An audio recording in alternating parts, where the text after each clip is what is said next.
What I was feeling at the time when I was writing it was different to what I was feeling at the time when he was telling me it.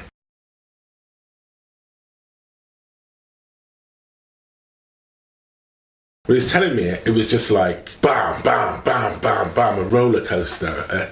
One emotion after another emotion, one shot. When does this stop? But when I was writing it, I felt it. There's a bit where he said he tried to commit suicide twice and he's hanging from the rope. I literally had tears in my eyes because what I wanted was empathy for him and empathy for his story, and I wanted to feel what he felt so that when I wrote those words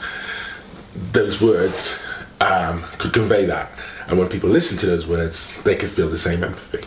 Almost every phrase, catchphrase, terminology, there was what he said that evening. Quote about what he said, you can't control what happens to you, but control how you respond. I don't really sleep at night anyway, so it doesn't really bother me, or whether I talk about it or not. It was after the event that bothered me. I took about 2-3 weeks off of work just because I couldn't put myself in that environment where I had to be professional, because I couldn't be that how I was for customers at that stage. From a small age, I've understood about mental strength and your mentality. Obviously, I learned a lot more about it when I started doing karate and things like that, and I learned how to use it to my advantage. The only reason that I did any of this is to just try and show people and try and make young people just consciously, not where they have to say it physically or actually have conversations, but subconsciously, where they determine what they want to do with their life, where they want to go, how they're going to act, how they're going to portray themselves, what kind of morals and that they have. The age-old question is, what is the purpose of life? Like, you know what I mean? Like, what is the purpose? And a lot of people say happiness, money, love, family. If you actually realise what the purpose of life is, the purpose of life is to try and create something better than yourself.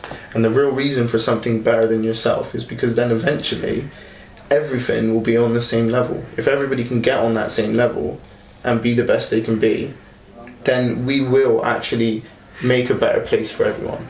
But there's too many people that put people down, you know what I mean? And it's the same thing I was just trying to say about your mental strength. The whole reason I did it is to make people understand that it doesn't matter what happens to you, you keep your mental strength and you tell yourself that you will focus, you will achieve, and you will get where you want to be. No matter what, you'll get there. You'll get there.